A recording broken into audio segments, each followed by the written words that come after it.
We live in a world that can't seem to stop shouting for attention. We're taught from a very young age that to matter, we have to be loud, occupying space, dominating the room, and letting everyone know exactly who's in charge. But what if the highest form of influence is actually quiet? What if the most powerful thing you can do is to become completely invisible? Let's read the verse. When the master governs, the people are hardly aware that he exists. Next best is a leader who is loved. Next, one who is feared. The worst is one who is despised. If you don't trust the people, you make them untrustworthy. The master doesn't talk, he acts. When his work is done, the people say, "Amazing, we did it by ourselves." Lao Tzu lays out a hierarchy of human management here that completely turns our traditional ideas of power upside down. He starts at the bottom, the worst kind of leader, the one who is despised. We've probably all worked for someone like that at some point.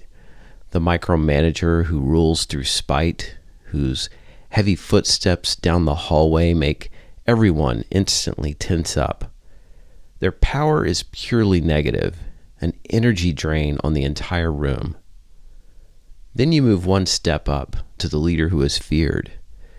Fear can be effective if your only goal is short-term compliance, but it's an incredibly expensive fuel. It requires constant surveillance, constant threats, and it eventually burns people out from the inside. But then Lao Tzu takes a turn that catches us off guard. He says the next best level, the silver medal, is the leader who is loved and praised. And that's a hard pill to swallow for most of us, because in our culture, being loved is the absolute gold standard.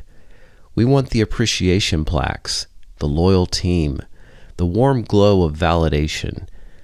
But the Tao suggests that even a loved leader is still a distraction. When the leader is highly praised, the spotlight remains fixed on the person at the front of the room. The ego is still getting fed, even if it's a healthy diet of compliments. Lao Tzu is pointing to something much more radical. A leader so subtle, so integrated into the background of life, that the people around them don't even realize they're being guided. It challenges our egos to ask, am I willing to be completely anonymous if it means the people around me thrive? Then we hit the core struggle of the verse, the place where we break our shins against reality. Lao Tzu says, if you don't trust the people, you make them untrustworthy. We live in a society built almost entirely on suspicion. We install tracking software on employees' laptops to see if their mouse is moving. And we design elaborate guidelines because we are terrified of letting go of the reins. We assume that without constant vigilance, everything will collapse into absolute chaos. But look at the psychological loop Lao Tzu is uncovering. Untrustworthiness isn't always a baseline character flaw. Often, it's a direct reaction to being distrusted. When you treat someone like a suspect, they start acting like one. If a manager monitors every single minute of a team's day, the team stops taking ownership. They say, if you're going to watch me like a hawk, I'll do exactly what you tell me to do and not a fraction more. The creativity evaporates into cold compliance. We see it in families all the time.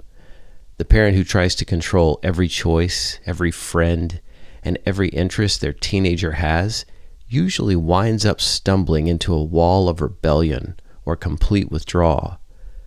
The stumble doesn't happen because the kid is inherently bad. It's because the parent mistook control for care. When you squeeze a handful of dry sand as tight as you can, it shoots out between your fingers. The moment you flatten your palm, the sand stays right there.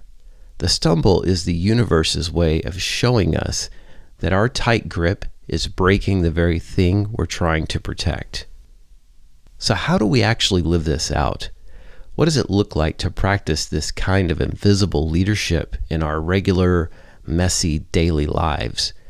Whether you're running a business, raising a family, or navigating a friendship. It means shifting your identity from a conductor to a catalyst.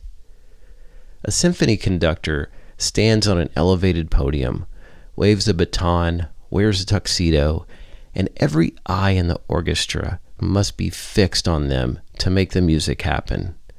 It's a beautiful art, but it's entirely dependent on the center of attention.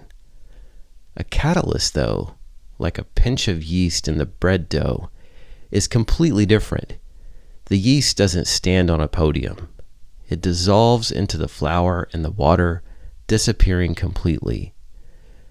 You can't see it anymore, but its presence alters the fundamental chemistry of the environment, causing the bread to rise from the inside out. The master doesn't talk, he acts. This isn't about being uncommunicative or giving people the silent treatment. It's about letting your actions create a safe container and then stepping back so others can fill it. It's about creating an environment where people feel safe enough to try, safe enough to fail, and safe enough to grow. The best mentors I've had didn't give long, eloquent lectures. They sat in a room, poured a cup of coffee, and asked one really good, unsettling question, and just listened. They gave me the space to discover my own capability. They didn't build a monument to their own wisdom. They built a bridge so I could find mine. When you lead like that, you aren't collecting followers. You're cultivating leaders. The verse ends with a line that is pure poetry, because it's the ultimate test of the human ego. When his work is done, the people say, "Amazing, we did it all by ourselves." Think about the profound, quiet dignity it takes to watch a project succeed or to watch a child grow into a kind, independent adult and be perfectly content with them taking 100% of the credit. To hear them say, "Look what I accomplished," instead of jumping in and saying, "Yeah, but remember when I helped you?" Just smile, take a sip of coffee, and let them have the spotlight. Because you realize the goal was never your glory. The goal was their liberation. As we finish our coffee today, let's take a look at our own corners of the world. Where are you gripping the wheel a little too tightly right now? Where are you trying to manage or fix or force into a mold because you don't trust what will happen if you step back? What happens if you loosen your grip just a fraction of an inch? Let the people around you breathe. Trust them a little bit more than feels safe. You might just find that when you stop trying to rule the room finds its own harmony.